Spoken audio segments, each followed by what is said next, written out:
Tuloy-tuloy ang mga balita, ilang pumasa sa bar exams, nagkwento ng karanasan sa pagsubok at tagumpay. Tunghayan sa report. Nasa 3,812 ang pumasa sa 2023 bar exam sa bansa. 18th place ang tubong Baguio City na si Atty. Raquel Dominique Balisong, 26 anyos.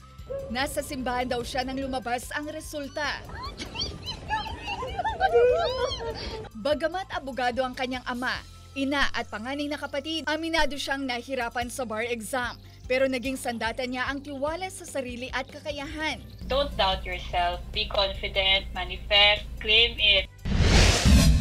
Tanggap na raw sa sarili na hindi makakapasa ang 62 anyos na si Atty. Rosula Domingo Calacala. Nagkataon daw ang kanyang pagluwas sa Maynila para sa ibang event nang maisipang dumaan sa Korte Suprema. Pumunta lang ako doon para manood kung sino yung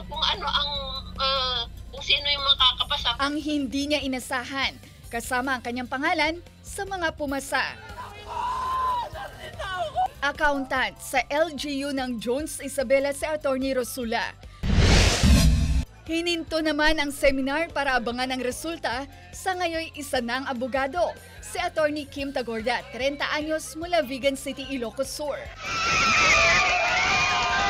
Naging working student daw siya para suportahan ang sarili sa law school mula sa pagiging guro at staff ng DepEd.